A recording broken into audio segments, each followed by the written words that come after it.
ॐ नमोऽस्त्वनन्ताय सहस्रमूर्तये सहस्रपादाशिशिरोरुबाहवे सहस्रनाम्ने पुरुषाय शाश्वते सहस्रकोटियुगधारिणे नमः। नमः कमलनाभाय नमस्ते जलशायिने नमस्ते केशवानंद वासुदेव नमोस्तुते। शंकरं शंकराचार्यं केशवं बादरायणं सूत्रभाष्यकृतौ वन्दे भगवन्तौ पुनः पुनः। ईश्वरो गुरुरात्मेति मूर्तिभेदविभागिने व्योमवद्व्याप्तदेहाय दक्षिणामूर्तये नमः।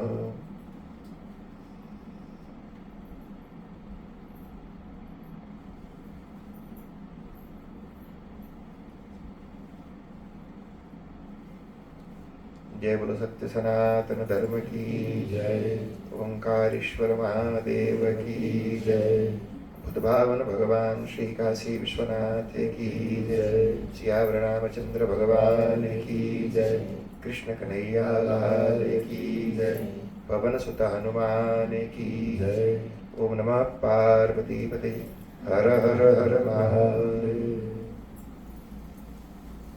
परमपिता परमात्मा को बहुत बहुत धन्यवाद, जिनकी कृपा और आशीर्वाद से आप और हम सब सकुशल हैं और एक बार पुनः अपने ही इस परिवार में, ये हमारा छोटा सा परिवार ही है जी, आप सब हमारे परिवार के जैसे ही हैं।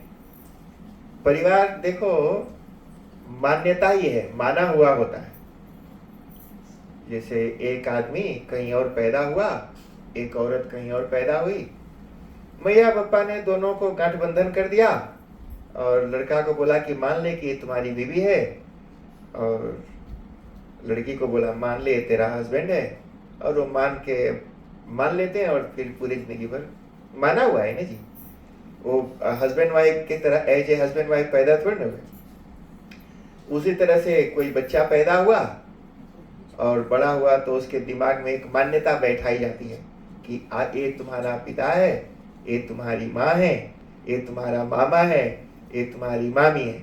ये मानता है, वो मान्यता उसके अंदर भरा जाता है। तो जिसको हम मान लें वो परिवार है। तो हमारे भारतीय संस्कृति में अयम निजः परो वेति गणना लघुचेतसा, कहा कि ये मेरा है और ये मेरा नहीं है। कहा कि छोटे दिल के लोग, अयम निजः परो वेति गणना लघु चेतसा, कहा कि छोटे दिल वाले ऐसा सोचते हैं कि ये मेरा है, ये मेरा नहीं है। लेकिन उदार चरितानां तु वसुधैव कुटुंबकम, पूरी पृथ्वी ही कुटुंब है। तो ये हमारा कुटुंब है, आप सब हमारे कुटुंब है जी। अच्छा सुनो, वो परिवार किस काम का, जब आपको भूख लगे तो खिलाए नहीं, टेंशन में हो तो आपको हंसाए नहीं, वो परिवार तो नहीं रहे भाड़ में जाए क्या फर्क पड़ता है। परिवार वो है जो आपके साथ है, आपके पास है, जिससे आपके जीवन में सुख है, जो दुखी होने पर आपके साथ है, उसको परिवार कहते हैं जी। बहुत ऐसी मान्यताएं हैं, माना हुआ है कि ये हमारा है, लेकिन वो दुश्मन की तरह दुख दे रहा। तो ऐसे परिवार को परिवार कहेंगे क्या? वो कुटुंब नहीं है, वो तो दुश्मन है जी शायद। और कुटुंब वह है जो उसको मैंने मेरा नहीं माना, लेकिन फिर भी वो मुझे सुख दे रहा। इसलिए मेरा आप सब मेरे परिवार हैं जी। मैं आपको अपने परिवार की तरह ही देखता हूँ और हमेशा कंफर्टेबल भी आप लोगों के सबके साथ फील करता हूँ। कंफर्टेबल कहाँ फील करेंगे जी? जहाँ लोगों के ऊपर भरोसा बहुत जरूरी है। बिना भरोसे के संसार में कोई भी संबंध नहीं बनता। इसलिए बाप बेटा के बीच भरोसा, पति पत्नी के बीच भरोसा, भाई भाई के बीच भरोसा, गुरु शिष्य के बीच भरोसा, भक्त भगवान के बीच भरोसा। भरोसा ही है जिससे संबंध बनता है, टिका रहता है और चलता रहता है। तो सबसे बड़ा मसाला संबंध का आंख बंद करके भरोसा, और वो बना रहे उसके लिए जो जो चीजें बुरी दिखें उनको इग्नोर करते रहना चाहिए। जैसे सांप घुस जाए किसी के शर्ट में, पैंट में, तो सांप को निकाल के बिकेगा जी, पैंट भी बिक देगा खोल के और भाग जाएगा।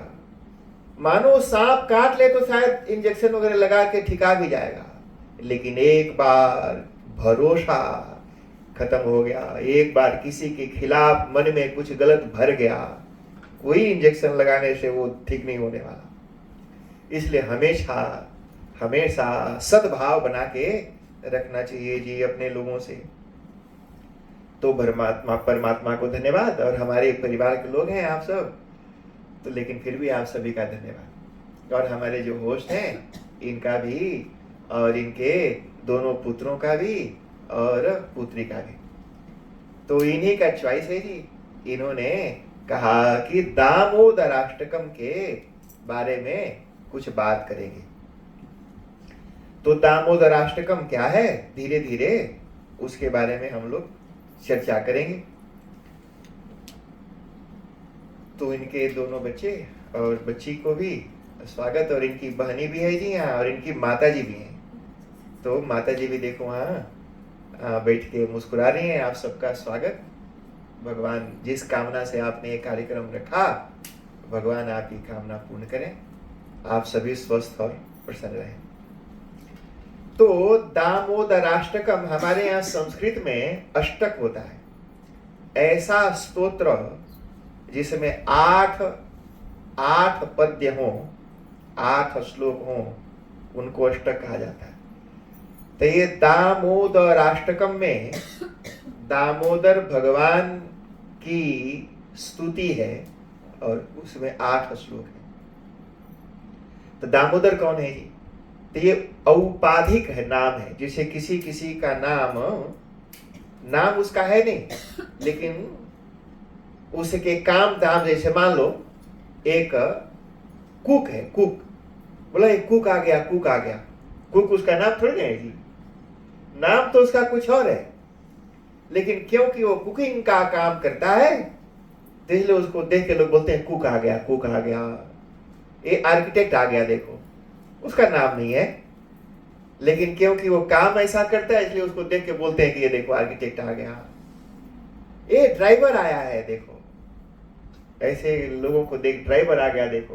वो भजनिया आ गया, ढोलकिया आ गया, देखो भजनिया नाम नहीं है, ढोलकिया नाम नहीं है, लेकिन क्योंकि ढोलक उसके साथ जुड़ा हुआ है, वो ढोलक बजाता है, इसलिए उसको लोग ढोलकिया कह देते हैं। बाजा बजाता है भजनिया कह देते हैं, भोजन पकाता है तो हलवाई कुक कह देते हैं। उसी तरह से दामोदर जो नाम है भगवान का, वो नाम भी दाम कहते हैं रस्सी को, और उदर कहते हैं पेट को। तो दाम माने रस्सी, उदर माने पेट। तो रस्सी जिसके पेट पर है, वो देखो रस्सी जिसके पेट पर है, तो जिसके पेट पर रस्सी है, तो दाम माने रस्सी पेट में जिसके, तो वो हो गया दाम उदर, दाम उदर। तो भगवान का नाम पड़ गया। पहले से उनका नाम नहीं था जी, उसी दिन उनका नया नाम पड़ा जिस दिन उनके पेट पर रस्सी बंधा, तब से उनका नया नाम। भगवान के अलग अलग नाम है, समय समय पर लोग उनको नाम देते गए और वो लेते गए। जिसको जो मन में आया उनका नाम रख दिया, और उन्होंने उसको एक्सेप्ट किया, किसी को मना नहीं किया। कहा चल भाई तेरे पास देने के लिए नाम ही है तो यही दे दे, जिसके पास जो है वही तो देगा नहीं। भगवान को काल जवन ने भगाया तो भागे। काल जवन बड़ा भयानक राक्षस था, बड़ा शक्तिशाली था। तो भगवान उसको पीठ दिखा के भाग गए। तो भाग गए तो उसको देख करके उसको तो गाली दिया वो राक्षस ने। कहा कि देख रण मने युद्ध के मैदान को छोड़ के भागता है तो भगोड़ा है। कहा थैंक यू, नया नाम दिया भगोड़ा। अब आज से मैं भगोड़ा कहा जाऊं। भगवान ने मना नहीं किया कि मैं भगोड़ा नहीं हूं, बोला हाँ मैं हूं, तुम्हारे द्वारा दिया हुआ है भगोड़ा नाम मैं स्वीकार करता हूं। तो भगोड़ा भी कहे कोई, तो कोई उनको चोर कहता है, कहा हाँ हाँ थैंक यू, जो नाम दिया। किसी भी चीज के लिए ऑब्जेक्शन मूड नहीं है। ध्यान देना जी, यही है ना, यही है। क्या करना चाहिए और कैसे जीवन में सुख आए, ये उनका कथा का उद्देश्य है जी। वैसे तो हर एक कर्म का यही उद्देश्य है। तो भगवान कृष्ण से क्या सीखना कि ऑब्जेक्शन मूड नहीं है, गरिया रहा है तो भी उसको एक्सेप्ट किया, नो ऑब्जेक्शन एट ऑल। मैंने भगवान ने करेक्शन नहीं किया, करेक्ट नहीं किया किसी को, काहे तुम रण छोड़ काहे बोला, ये मत बोलो। कभी किसी को करेक्ट नहीं किया भगवान, देते गए, एक्सेप्ट करते गए, और जहां वो फिक्स कर सकते थे वहां फिक्स कर दिया तुरंत ही कोई और। तो ऑब्जेक्शन नहीं करते हैं भगवान, स्वीकार करते हैं जो उनको प्यार से जो भी देता है जी, प्यार से जिसने जो दिया भगवान ने लिया। तो एक चीज तो ये भी अपने अंदर लाना चाहिए कि जो प्यार से मिलता हो ना जी, प्यार से जो भी मिले उसको लेना चाहिए, उसी प्यार से लेना चाहिए। शादी में लोग गरियाते हैं, प्यार से गरियाते हैं, तो हम मुस्कुरा मुस्कुरा करके गाली खाते हैं, और वही गाली सड़क पर कोई दे दे तो वहां पर महाभारत के लिए तैयार हो जाते हैं। तो प्रेम से जो कुछ भी दे ना जी, कोई मधुर वाणी भी देता हो, थोड़ा सा एक चिटकी पंजीरी भी दे, प्यार से जो दे, तो भगवान से एक चीज तो ये सीख लो कि जो कोई देता हो प्रेम से, उसी प्रेम और सम्मान के साथ उसका ग्रहण कर लेना चाहिए। अब चलो तो थोड़ा सा बैकग्राउंड जान लेते हैं, तब ना दामोदराष्टकम सुनेंगे तो समझ में आएगा कि दामोदराष्टकम क्या है क्या। तो बैकग्राउंड ये है जी, दिवाली का समय। दिवाली कब होता है जी? कार्तिक महीना में, कार्तिक महीना के कृष्ण पक्ष के अमावस्या को दिवाली मनाई जाती है। और ये जो घटना घटित हुई ये उसी कार्तिक महीना में घटी थी, इसलिए वैष्णव संप्रदाय में कार्तिक का महीना बड़ा पवित्र माना जाता है। हमारे यहाँ भारत में पूरे कार्तिक महीना भर तुलसी जी के आगे दिया देते हैं, दीप दान करते हैं, तुलसी का पेड़ बोते हैं और वहां पर दिया ले जा करके बांटते हैं। हमारे यहाँ बनारस में जैसे आप हनुमान जी का झंडा लगाते हैं बड़े बड़े बांस के ऊपर, ऐसे बड़े बड़े बांस के ऊपर एक ऐसे बास्केट टोकरी डिजाइन करके बनाते हैं और उसमें दिए जला करके और झुलाते हैं। रात को झंडा के बदले दियों की लड़ी लगा करके और काशी में जहां तहां देखेंगे दिखाते हो, देवताओं के लिए दीपदान। तो दिवाली के समय जिसके घर में कभी सफाई नहीं होती वो भी सोचता है कि चलो दिवाली है थोड़ा वैक्यूम कर दो।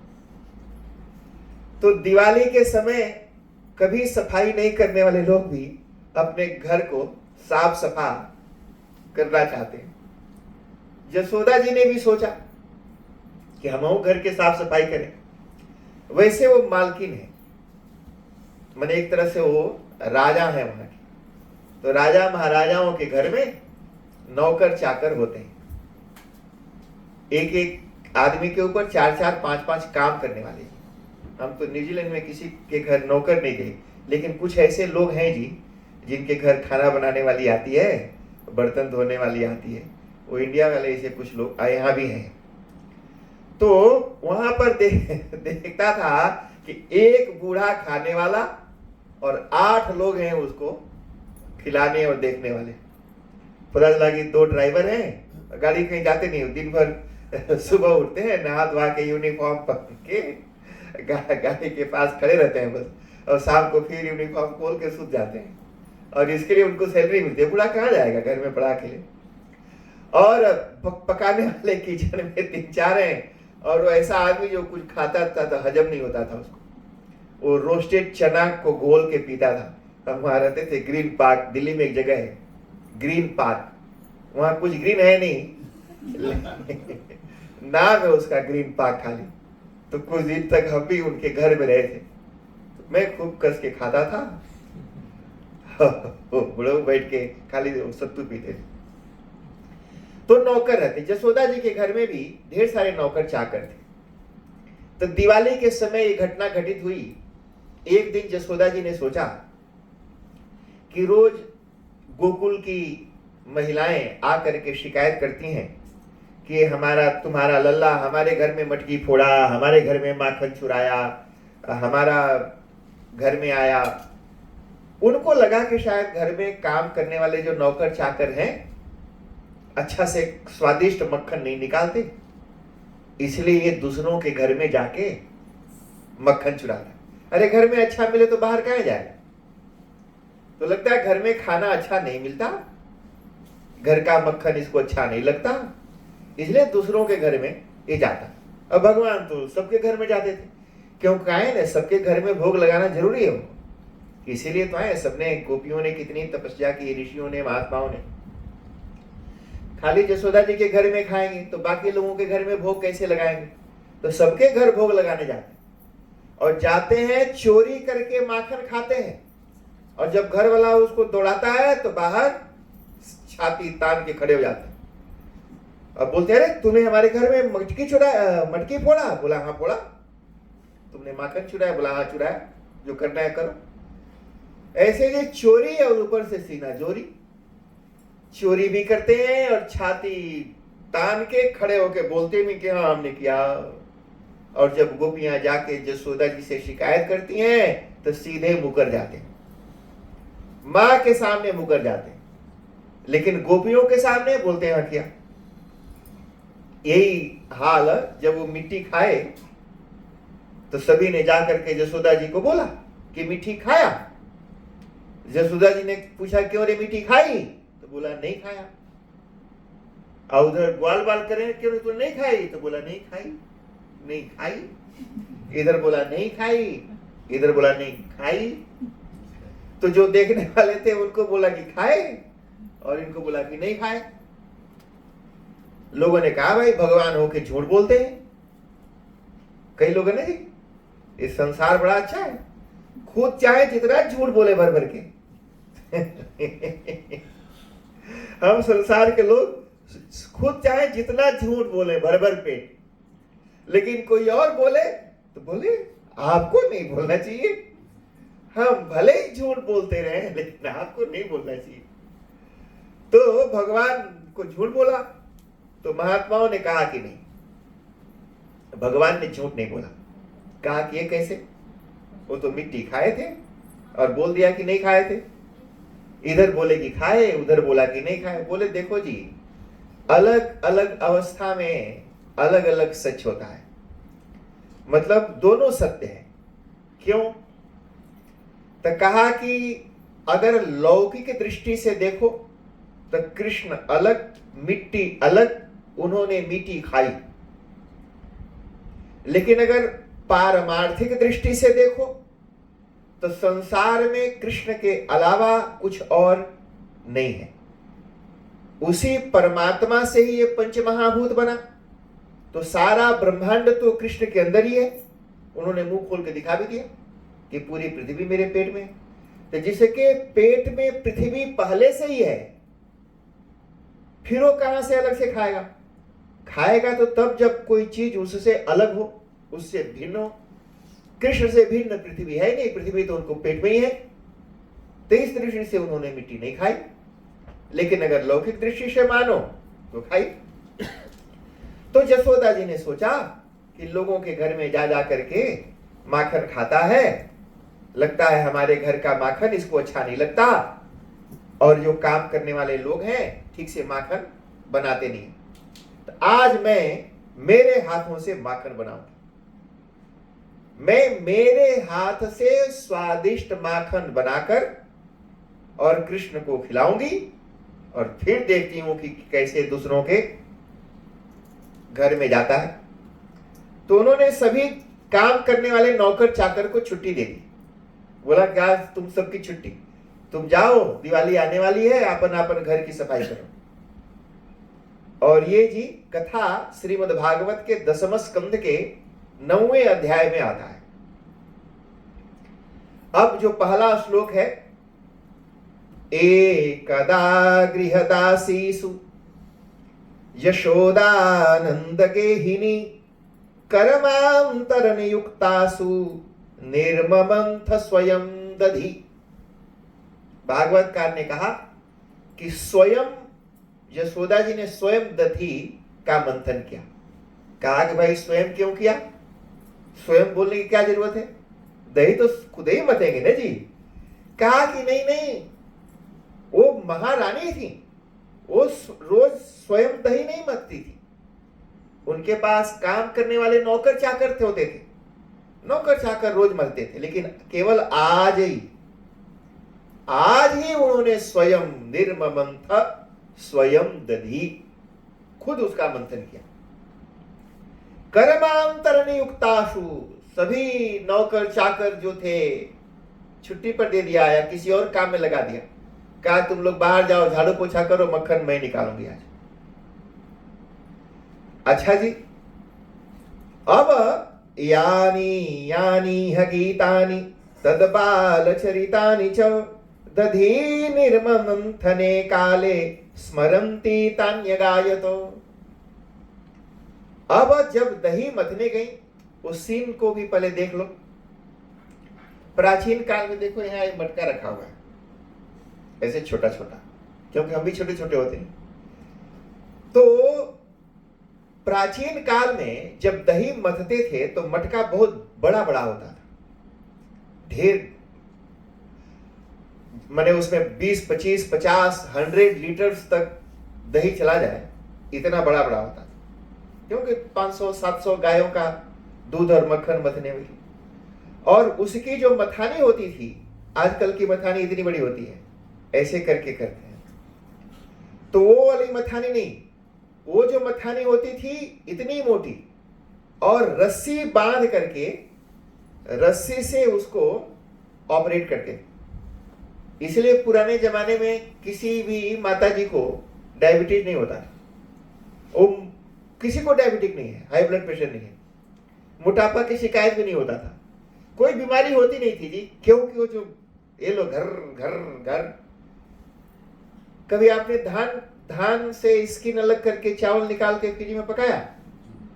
नहीं नहीं है? करते थे। हमने देखा है हमारे घर में जी, खाना बनाने के पहले धान को कूट करके स्किन अलग, चावल अलग करते थे, फिर पकाते थे। तो 2 तरीके उसके होते थे अलग करने के, एक तो ओखल में रख के कूटते थे, और एक ढेंकी होता था लंबा ऐसे, तो उसके आगे ऐसे लगा रहता था और पीछे पैर से ऐसे उठा उठा के मारते थे, तो आगे ऐसे गिरता था और कूट कूट करके वो स्किन को अलग करता था। तो जो धान कूटने वाला वो होता है ना जी, वो मूसल, इतना बड़ा बड़ा मथानी होती थी, और उसको डाल करके और रस्सी से घर घर करके मथते थे। यशोदा जी ने अपनी मथानी डाल दी और रस्सी लेकर के और उसको घर घर घर मथने लगी। एवरीडे ऐसे होता था कि यशोदा जी के साथ भगवान कृष्ण छोटे से थे, सोते थे, और रोज सुबह यशोदा जी अपना काम वाम करके कृष्ण भगवान के पास जाती थी, जा करके उनको उठाती थी। बिना उठाए उठते नहीं थे, यानी बच्चे लोग जब तक मैया उठाए नहीं तब तक नहीं उठना चाहिए, पड़े रहना चाहिए। तो जब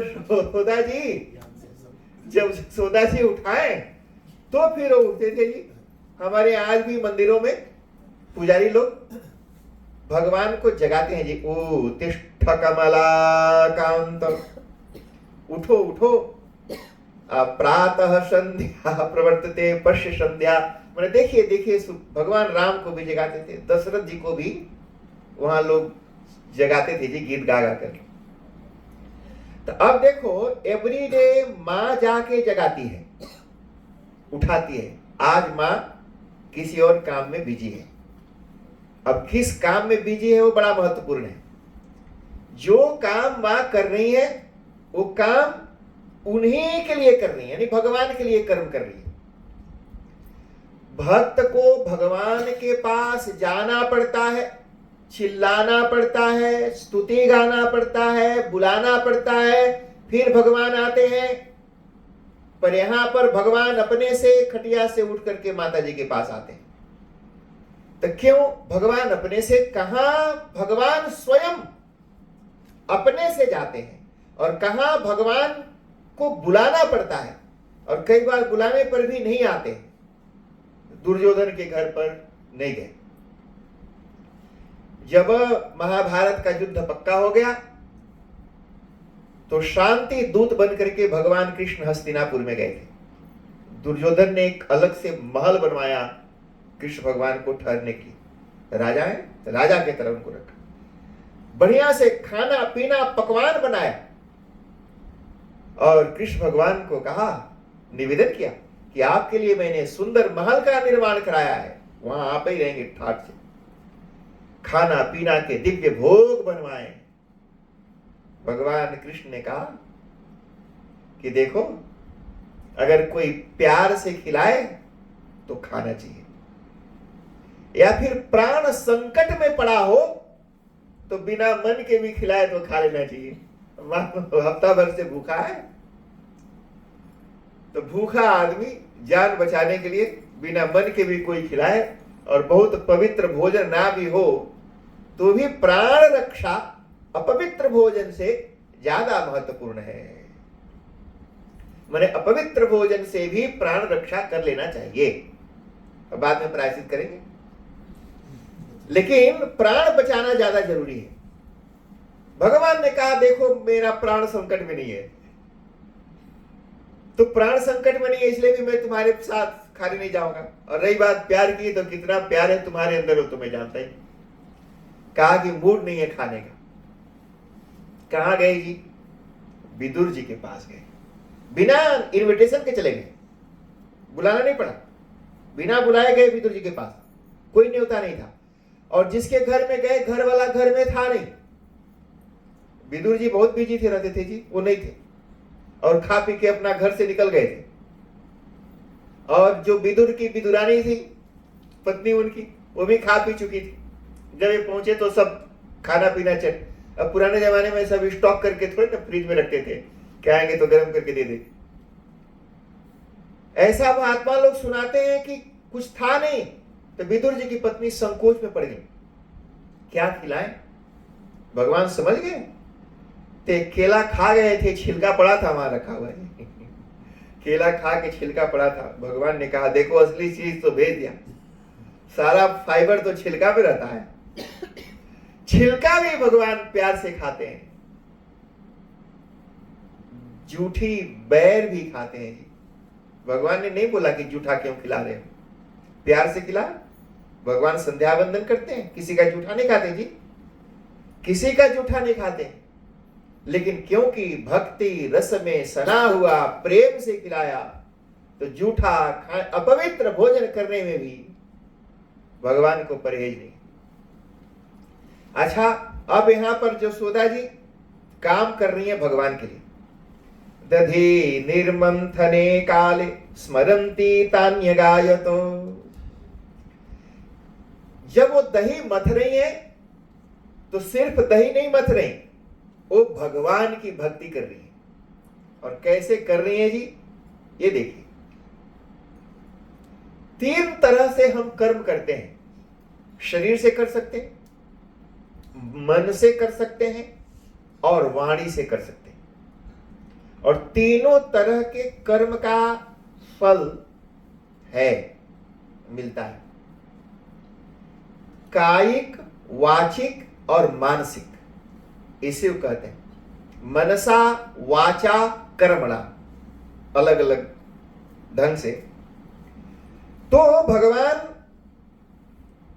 श्री कृष्ण के लिए वो कर्म कर रही है। क्या कर रही है जी?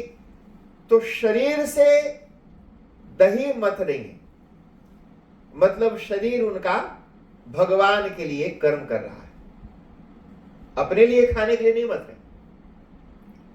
कई बार हम काम करते हैं, ध्यान देना चाहिए, जब भगवान के लिए प्रसाद बनाते हो तो व्हाइल कुकिंग, जो भी आप बनाया, तरकारी बनाया या रोरो बनाया, तो बनाते हुए आपके मूड में हस्बैंड घूम रहा है अगर कि हमारा हस्बैंड खाएगा, तो भक्ति नहीं है। अगर बनाते हुए घूम रहा है कि आज तो हमारा रो रो कृष्णा पिएगा, तो भगवान के लिए कर्म हो गया। ये ध्यान देना, ये चीज हमारा ध्यान नहीं जाता। हम स्वाद देखते हैं, टेस्ट करते हैं कि हमें सूट करता है कि नहीं, हमारे पास जो लोग आएंगे उनको सूट करता है कि नहीं। तो कुकिंग करते समय सारा आने वाला बारात जमात तो ध्यान में रहता है कि लोग खाएंगे उनको अच्छा लगेगा कि नहीं। पर भगवान दिमाग में नहीं आता कि जिस परमात्मा के निमित्त सारा है उस परमात्मा को अच्छा लगेगा कि नहीं। अगर भोजन बनाते समय, भोजन कुकिंग भी भगवान की भक्ति हो सकती है। खाना बनाने में किसी को कोई पुण्य मिलता है? नहीं मिलता। लेकिन खाना बनाने हुए भी पुण्य प्राप्त हो सकता है। ये सोचना है कि ये दाल, ये भात, ये रोटी मैं भगवान के लिए बना रहा हूं, भगवान खाएंगे। जसोदा जी शरीर से कर्म कर रही है और याद कर रही है मन से कृष्ण भगवान। क्या याद कर रही है जी? जो जो चीजें भगवान कृष्ण करते हैं, यानी यानी हगीतानी तद बाल चरितानी चो। छोटे छोटे बच्चे जो जो नटखट काम करते हैं, मैया देख देख के खुश होती है ना जी। सभी को अच्छा लगता है। अपने प्यार, अपने अच्छा ध्यान देना जी, अच्छा लगने के लिए अपनापन होना बहुत जरूरी है। अपनापन होना बहुत जरूरी है। अच्छाई आदमी या औरत में नहीं होता, अच्छाई अटैचमेंट में होता है। जिससे मुझे प्यार है उसकी बुरी चीज भी हमको अच्छी लगती है, और जिससे मुझे घृणा है उसकी अच्छी चीज भी बुरी लगती है। ध्यान देना, ये साइंस है, दिमाग में बैठा लो। गुण और दोष प्यार में होता है, व्यक्ति में नहीं होता। जहां प्यार होगा, जिससे प्यार होगा, उसकी बुराइयां भी अच्छी लगती हैं। अब अपने बच्चों से प्यार होता है, उसके नाक से निकलने वाला मसाला भी अच्छा लगता है। मैया झट से पोंछ देती है, किसी दूसरे का नहीं पोंछेगी लेकिन आपन लड़का है तो पोंछ देगी। अपना बेटा है, बेटी है, अब उसका टॉयलेट पेशाब चाहे कितना भी महक रहा हो, मैया को कोई परहेज नहीं है, वो साफ करती है। अच्छा, जितना भी नटखट करे, माँ है जी, तो माँ जशोदा कृष्ण भगवान की वो सारी लीला, लीला माने जी, लीला का मतलब होता है एक्शन, काम। जो जो एक्शन भगवान ने किया वो याद कर रही हैं। कैसे दूसरों के घर में जाता है, किसी का मटका फोड़ देता है, किसी का बछड़ा खोल देता है, किसी गोपी का बाल वो श्रृंगार करके जूड़ा वगैरह बनाई है वो एक में एक बजा देता है। ये भी काम करते थे जी भगवान कृष्ण। मान लो गोपियां श्रृंगार करके और थोड़ा सा पावर नैप लिया तो गए और उसी में कुछ ऐसे लगा देते थे कि बरवा उनका बजा जाता था एकदम। फिर टाइम लगता था उनको अलग अलग करने में। जितनी नटखट लीलाएं कृष्ण भगवान की है, वो सारी नटखट लीलाएं जसोदा जी याद कर रही। अब देखो, तो शरीर से दही मथ रही है, तो शरीर से भगवान के लिए कर्म कर रही, और मन से भगवान के गुणों को याद कर रही है, तो मन से भी भक्ति हो रही है। तो दो तरह से भक्ति हो गई। तो खाना पकाते हुए, बिस्तर लगाते हुए, या ऑफिस में बैठ के काम करते हुए, झाड़ू पोछा करते, जो काम करते हो वो करते हुए भी शरीर ये भगवान के लिए ही कर रहा हूं, ये सोच लो, और मन से भगवान की जो चीजें हैं उनको याद करो। तो दो तरह से कर्म हो गया, मन से और शरीर से। अब आगे क्या हुआ जी? अब बचा वाणी। तो वाणी से कैसे किया जी? यानी यानी हकीतानी तद बाल चरितानि च दधी निर्मंथने काले स्मरन्ति तान्यगायत, तानी अगायत। तो मन से तो याद किया और मुंह से उसको गाया। गाते हैं ना जी आप लोग, दामोदर माधवेति, श्री कृष्ण दामोदर माधव। तो वाणी से कीर्तन करने लगी। तो 3 तरह से कर्म हो गया। मैंने पूरा का पूरा भक्ति भगवान की जसोदा जी कर रही, मन से स्मरण कर रही है, वाणी से गा रही है और शरीर से मथ रही है। और जब तीनों तरह से कर्म जब होता है भगवान के लिए, तो फिर भगवान स्वयं चले आते हैं।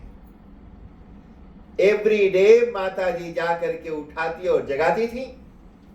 आज भगवान खुद ही उठ के चल पड़े।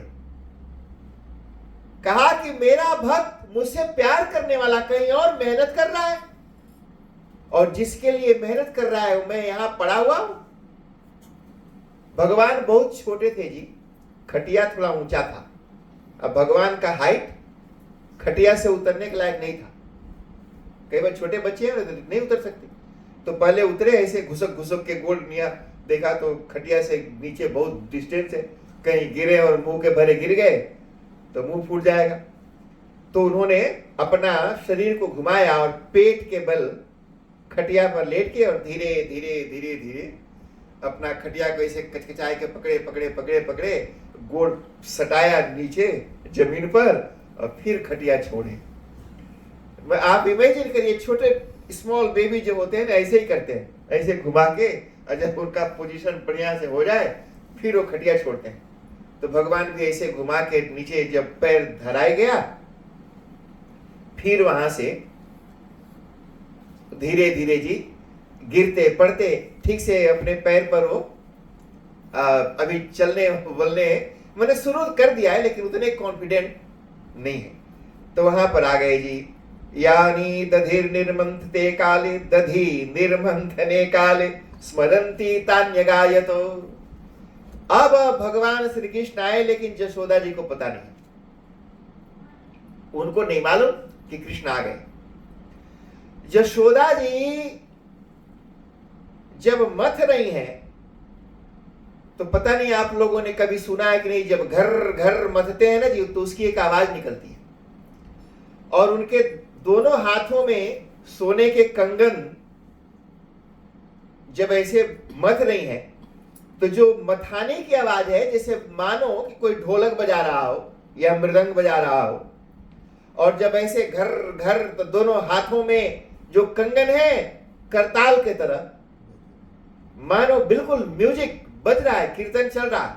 माने मृदंग भी बज रहा है, करताल भी बज रहा है, जसोदा जी गा भी रही है।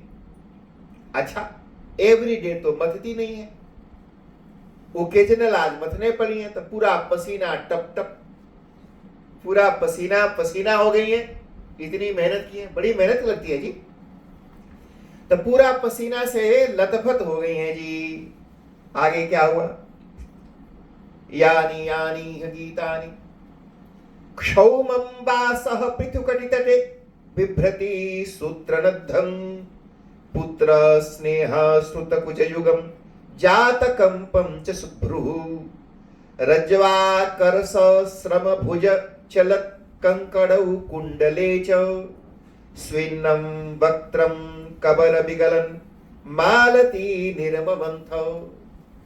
कान के जो कुंडल हैं वो ऐसे हिल रहे हैं जैसे मानो नाच कर रहे हैं। जब कीर्तन होता है तो कीर्तन में नाचते भी हैं जी, तो कानों के कुंडल जैसे मानो नृत्य कर रहे हैं जी। ताम स्तन्य काम आसाद्य मथनंतिम जननीम हरि गृहीत्वा दधिमंथानम न्योसेधत प्रतिमावहं। अब भगवान श्री कृष्ण पीछे पहुंचकर थोड़ा सा पल्लू पकड़ के खींचे, लेकिन मैया तो खोई हुई है। कई बार ऐसे होता है जी, हम शरीर यहां रहता है लेकिन हम यहां नहीं रहते, ऐसा अक्सर होता है। अगर मान लो, और आजकल तो रोज ही सबके साथ ये समस्या है, क्योंकि हम जहां रहते हैं वहां नहीं होते।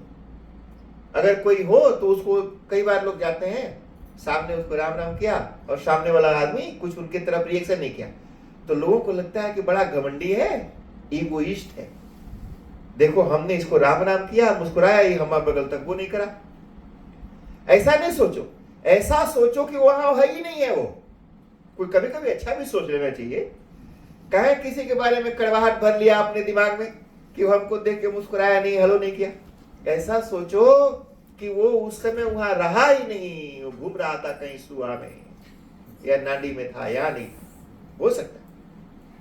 कई बार मैं उधर सुबह घूमने जाता हूं और एकदम आराम से मस्ती से घूम रहे हैं, तो कोई श्लोक दिमाग में याद कर रहे हैं, कोई कथा याद कर रहे हैं, और उसी बीच में कोई आ करके गुड मॉर्निंग कर गया तो हम सुनाए नहीं, क्योंकि हम वहां नहीं है, बस वॉक कर रहे हैं, लेकिन हम कहीं और वॉक कर रहे हैं। तो सामने से कोई गुजर गया और हम उन्हें उसकी आवाज नहीं सुनी, तो उसको लगता है कि शायद हमने उसको इग्नोर किया। थोड़ी देर आगे जाने के बाद हमको भी लगता है किसी ने कुछ बोला और हमने कुछ कहा नहीं। कई बार 2-4 राउंड लोग घूमते हैं और दोबारा भेंट आता है तो उसको हम एक बार फिर जोर से बोल देते हैं ताकि उसको भी बुरा न लगे। तो इस तरह से जी अब भगवान कृष्ण उनको पल्लू पकड़ के खींचे। अच्छा, जब वो मथ रही है तो मां का जो पल्लू है, आंचल, वो सामने से हट गया। तो पूरा भगवान कृष्ण देख रहे हैं कि दूध पीने के लिए वो दूध टपकने वाला है, यानी मां के स्तन को, मां की छाती की तरफ उनका नजर है और ललच रहा है मन कि देख असली अमृत तो मां के पास है और मां ये मक्खन खिलाना चाहती। भगवान ने पहले पल्लू खींचा, चोटी खींची, फिर जाकर के जो मथानी थी उसी को पकड़ लिया, जिससे मथ रहे थे वही पकड़ लिए। ताम स्तन्य काम आसाद्य मथनंतिम जननीम हरिहि गृहीत्वा दधि मंथानम। गृहीत्वा माने पकड़ लिया, दधि मंथानम जिससे दही मथ रही थी वही पकड़ ली। बोले रुको,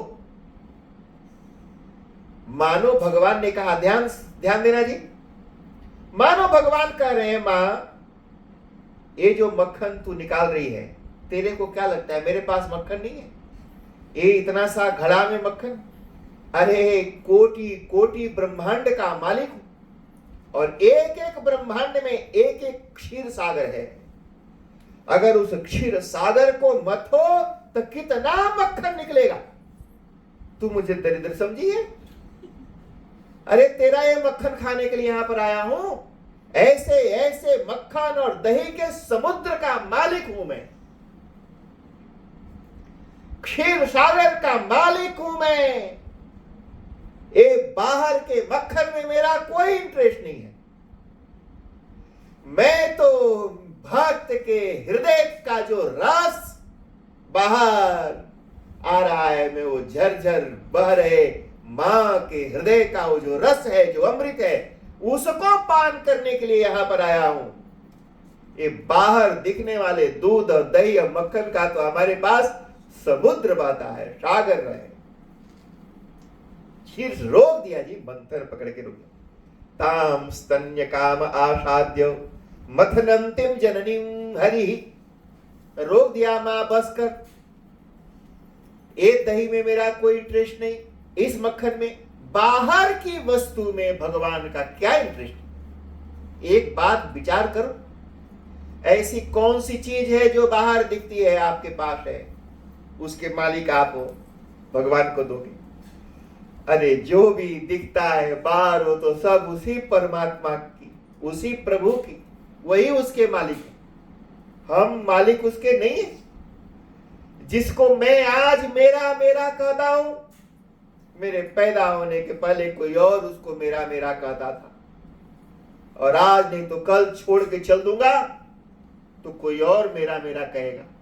ते मेरा मेरा तो बदलता रहता है, जो आज मेरा है कल तेरा था, कल किसी और का होगा। भगवान ने कहा रुको, इसमें मेरा इंटरेस्ट नहीं है, मुझे तो वो तुम्हारे हृदय का जो रस है उसका पान कराओ, तुम्हारा जो भाव का रस है उसका पान कराओ। मैं भक्त के हृदय का रस पीने के लिए यहां पर आया हूं। ये बाहर का दही दूध में मेरा कोई इंटरेस्ट नहीं है जी। तमंकमारूढ़मपाययस्सनम स्नेह श्रुतम सस्मितमिक्षति मुखम। जब रोक लिया तो दोनों के बगल जी, सुनो, प्यार दोनों तरफ होना चाहिए, एक तरफा प्यार नहीं चलता। हमारे यहां बनारस में एक व्यापारी थे, चंदन की लकड़ी बेचते थे। घाट पर जब कोई मरता है ना जी, तो जब जलाने के लिए जाते हैं तो कोई कोई पैसा वाले लोग चंदन की लकड़ी खरीद के भी चिता जलाते हैं, और कोई कोई गरीब लोग जैसी लकड़ी मिल गई उसी में जला दी। तो जो बिजनेसमैन था, चंदन की लकड़ी खूब मंगवाया और बिक नहीं रहा था। तो वहां पर एक बड़े भारी पैसा वाले सेठ जी रहते थे, कभी हकर हकर खांसते वांसते रहते थे। तो जो बनिया था उसने सोचा ये सेठ के पास बहुत पैसा है, अगर ये सेठ मरता तो इसके बेटा बेटी इसको जलाने के लिए हमारी चंदन की लकड़ी खरीदते, हमारा अच्छा बिजनेस हो जाता। और वो सेठ उस नगर का मालिक था जी। वो इस बनिया को देख के सोचे, बनिया का कोई था नहीं जी, बीवी बच्चा कोई था नहीं, अकेला ही रहता था वो। तो वो सोचे कि काश से बनिया मर जाता तो इसके आगे पीछे तो कोई है ही नहीं है, तो इसका सारा दुकान और चंदन की लकड़ी और मकान ये सब हमारा हो जाता। अब देखो जी, अब उन दोनों के हृदय में, और बाहर से दांत दिखा रहे हैं दोनों एक दूसरे को, राम राम, राइट। सेठ सोच रहा है कि ये मर जाता तो इसका आगे पीछे कोई नहीं है, सब दुकान लकड़ी का मालिक मैं हो जाता। और वो सोच रहा है कि सेठ मरता तो इसके लड़के बच्चे इसको जलाने के लिए एक लकड़ियां खरीदते हैं, हमारा कुछ बिजनेस हो जाता। तो इस तरह दोनों के हृदय में एक दूसरे से कुछ लेने की, पाने की चाह है, वहां पर प्यार नहीं है। अब देखो जसोदा जी और कृष्ण भगवान का। जसोदा जी ने सोचा कि देख तो मेरा लल्ला कितना प्यार करता है हमसे, मेरे बिना रह नहीं पाया, खटिया से उतर के यहां आ गया, कितना प्यार करता है हमको। देखो ये मेरा दूध पीना चाहता है, मक्खन की तरफ इसका ध्यान नहीं जा रहा।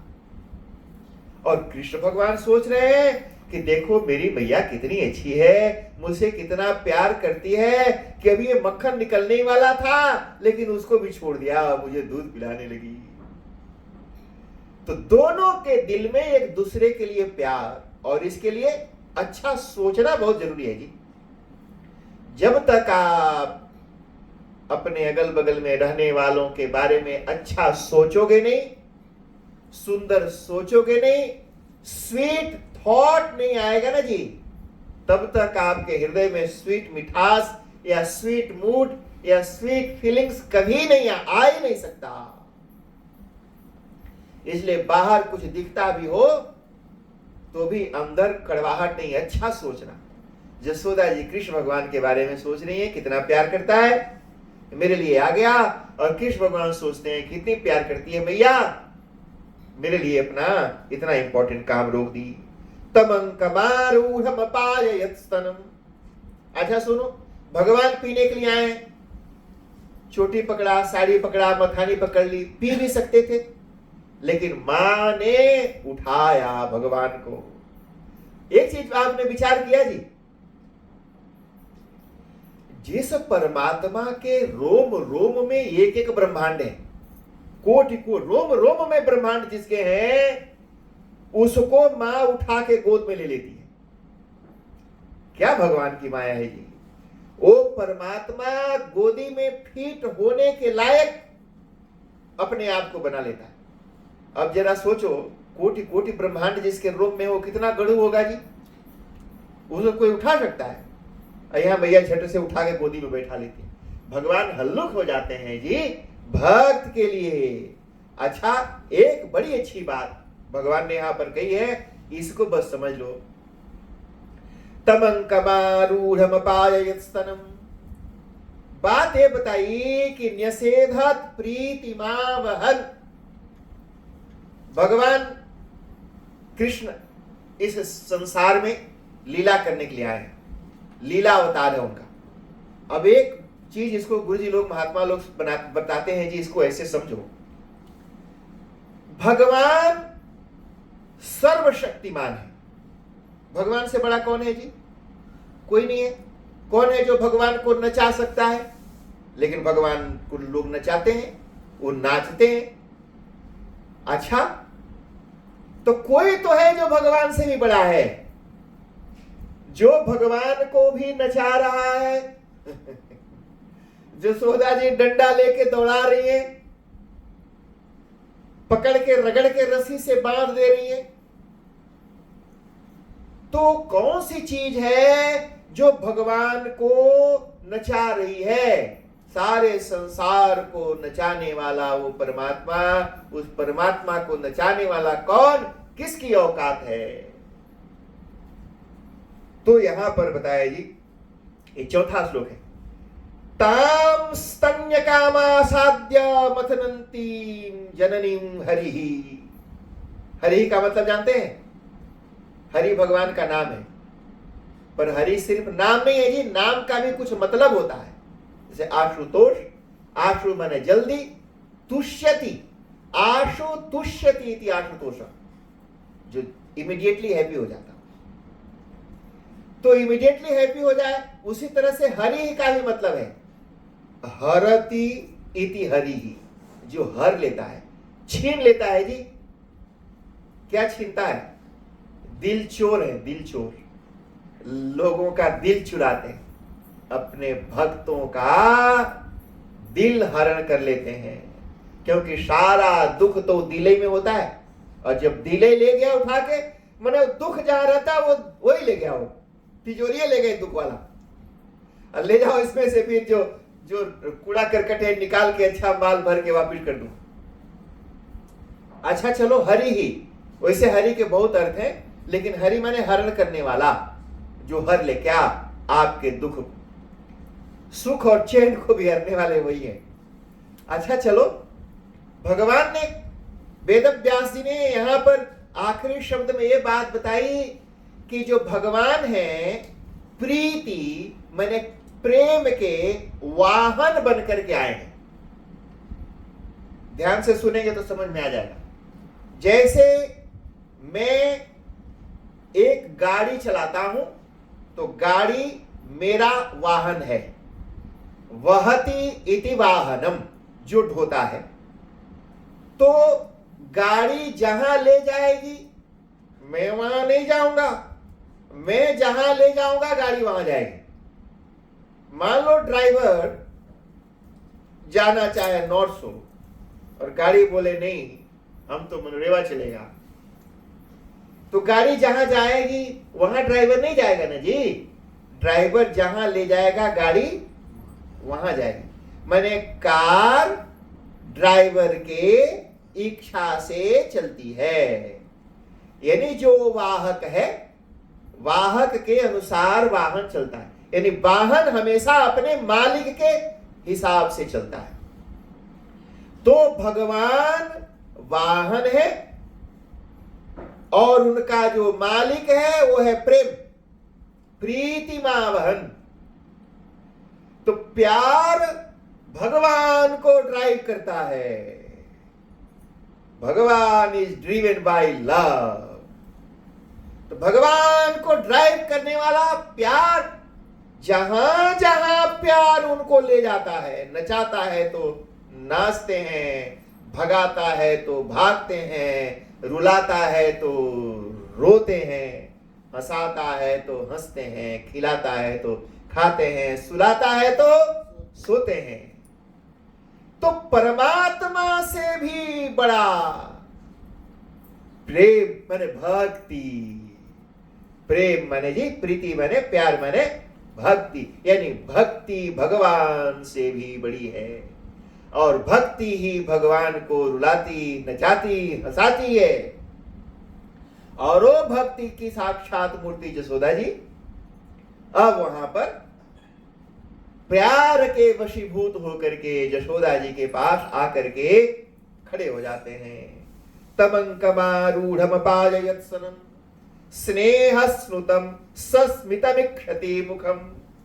अच्छा जी, जब एक दूध पीने लगे तो माँ खूब पिला रही हैं और अपने हाथों से उनके बालों को, नहीं जैसे माँ दूध पिलाती है तो ऐसे बालों हटा रही हैं और ऐसे मुंह घींच घींच करके उनका मुंह देख रही हैं, मुस्कुरा रही हैं। यशोदा जी पूरा मिक्षति अतृप्त मुत्सृज्य जवेन सा।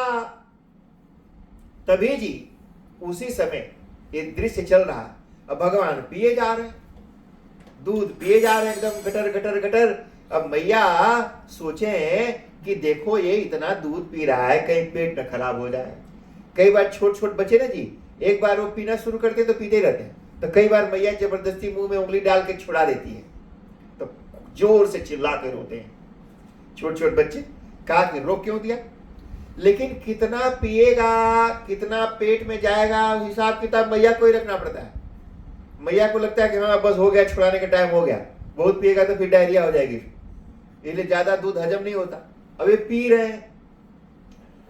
उसी समय वहां पर आग पर एक बड़े से मटके में, हमारे यहाँ नदिया बोलते थे, थोड़ा से घड़ा छितरा होता है, ऐसे छिछला कढ़ाई टाइप का, और गाय का झूरा गोबर, आग जला के जब आग बुझ जाए, फ्लेम खत्म हो जाए, केवल अंगार जब रह जाए, तो उसी के ऊपर वो मटका को रख देते थे। हल्की आग पर धीरे धीरे धीरे धीरे वो दूध पकता है। तो वहां पर एक बड़े से आग पर उन्होंने उबालने के लिए दूध रखा था, पकने के लिए। तो आग पर वो दूध पक रहा था, दूध पक रहा था। सोच रहा था कि मैं तप कर रहा हूं, आग पर जल रहा हूं, आग में जल रहा हूं, तप रहा हूं, जलूंगा तपूंगा तो परमात्मा मेरा भोग लगाएगा। मैं परमात्मा के लिए तप कर रहा हूं, और उसके सामने यशोदा जी का दूध पी रहे हैं भगवान। दूध ने सोचा कि मैं जल भी रहा हूं और भगवान तो वहां दूध पी रहे हैं, तो ना तो यशोदा जी पिलाना बंद करेंगी, ना ये पीना बंद करेंगे, और पेट तो उनका भर जाएगा। तो फिर मैं धीरे धीरे करके आग में क्यों जलूं, क्यों ना एक साथ आग में कूद जाऊं। थोड़ा थोड़ा तिल तिल करके क्या मरना है जी, एक लागे जल नहीं है तो कूद जाओ एकदम, तिल तिल करके क्या मरना है, कूद जाओ। तो मानो दूध ने छलांग लगा दिया आग में, ये तो ऐसे उबल करके बॉयल होकर के चारों तरफ से दूध आग में गिरने लगा। अब तो मैं सुसाइड कर लूंगा, जिसके लिए तपस्या कर रहा हूं वो मुझे नोटिस नहीं कर रहा, चलो कूद पड़ो आग में। अच्छा जी, जब आग में कूदा, यशोदा जी को नहीं देखा गया। सुनो जी, ये भक्त है, किसी को दुख नहीं देख सकता। भक्त का लक्षण ये है, साधु का लक्षण ये है, जो किसी को भी दुखी ना देखे और किसी के भी दुख को दूर करने के लिए आगे आगे रहता।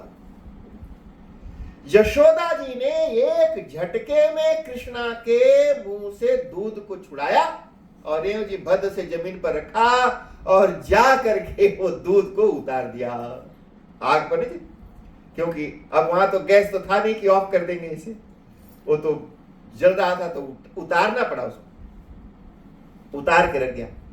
जैसे मानो यशोदा जी ने कहा नहीं नहीं नहीं, मरो नहीं, जलो नहीं, अरे तुमको हम देंगे भगवान को। मैंने सांत्वना ढाढ़स बढ़ा रही हूं, धीरज दे रहा नहीं, ये महात्मा है। उतारा, हमारे गुरु जी कहते थे उतारा, उतार दिया नहीं, तार दिया, उसको संकल्प कर दिया कि now you are going to be offer to lord Shri Krishna. तुम्हें उन्हीं के लिए संकल्प करके रखती हूं, किसी और को नहीं दूंगी, ये दूध तो कृष्णा के लिए देगा। तमंकमारूढ़म पाययत्सनम स्नेह स्नुतम सस्मितमिक्षति मुखम अतृप्तमुत्सृज्य जवेन सा तु उत्सिच्यमाने पयसी त्वधिश्रिते संजात कोप। अब क्या था जी, अब ध्यान देना, क्या नहीं करना चाहिए और क्या करना चाहिए, यही तो सीखना है कथा। तो दुख का कारण। अब जसोदा जी दुखी हुई कि दूध उनका गिर गया, और कृष्णा भी दुखी हो गए कि उनको उठा के धर दिया नीचे। ये प्यार है जी। थोड़ा भी इधर उधर होता है तो मुंह फुला लेते, थोड़ा भी इधर उधर हुआ तो प्यार में मुंह फुलाते।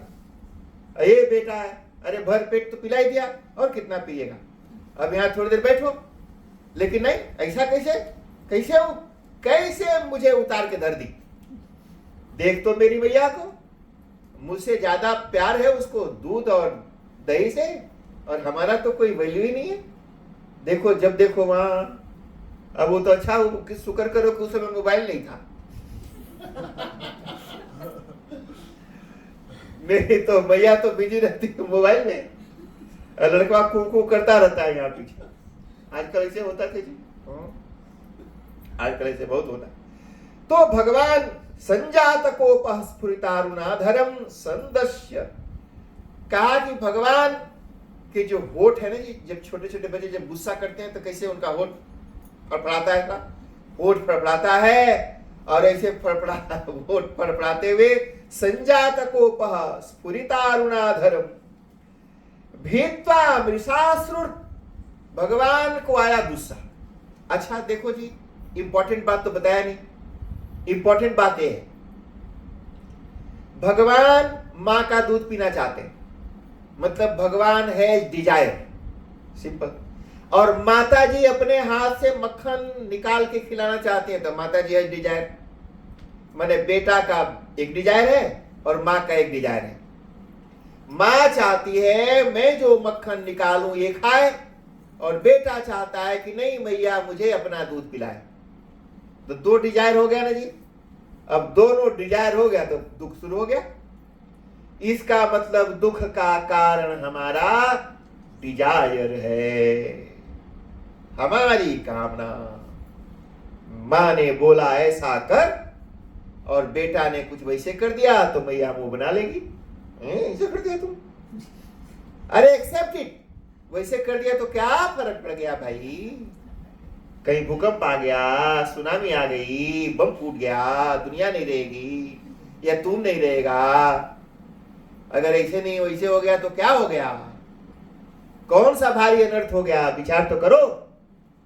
कुछ अनर्थ नहीं हुआ, खाली बस मेरी चाहत चोटिल हो गई, मेरी चाहत चोटिल हो गई। चाहत चोटिल मतलब, और चाहत कहां है, दिखा सकल सूरत देखा उसका, जो चाहत की सकल सूरत भी नहीं वो भी चोटिल हो गई। इसलिए भगवान, अच्छा भगवान ने मैसेज दिया है, अगर तुम्हारे अंदर कामना आएगी और पूरा नहीं होगा तो गुस्सा आएगा। गुस्सा क्यों आता है जी? गुस्सा का बाप का नाम जानते हैं? गुस्सा का बाप का नाम है डिजायर में कोई ऑब्स्टिकल आ जाए। जैसे मैं कुछ चाहता हूं और उसमें जो टांग अड़ाएगा, जैसे ही उसमें कोई बाधा पहुंचाएगा, प्रॉब्लम क्रिएट कर, मुझे गुस्सा आएगा। सभी को ऐसे ही आता है, जो चाहते हैं वैसा होने में जो रुकावट पैदा करता है तो गुस्सा आता है। यानी जब कामना पूरी नहीं होती है तो गुस्सा आता है, सिंपल। जब भी मेरी कामना पूरी नहीं होगी या किसी की भी कामना पूरी नहीं होगी तो गुस्सा आएगा। और गुस्सा में कौन सा मंत्र बोलते हैं जी? जब गुस्सा आएगा तो थोड़ी ना गणानाम तो बोलेगा, गुस्सा में तो गरियाएगा ही। तो कामना पूरी नहीं होगी तो गुस्सा आएगा, और गुस्सा आएगा तो गरियाएगा, और गरियाने के बाद और भी जो कर सकता हो करेगा। तो भगवान ने ये बात बताई जी कि अगर आगे का वो सब लीला ना हो तो उसके सबसे पहला जो स्टेप है कामना। कामना नहीं आना चाहिए, कामना को भी रोको। कई लोग, एक हमारे शिष्य हैं जी, उनकी पत्नी का नाम है कामना, तो ले आए कामना। हमने एक दिन कहा भाई कामना नहीं रखना, कामना दूर। बोला कि हम तो ले आ दिया, आप क्या करें। तो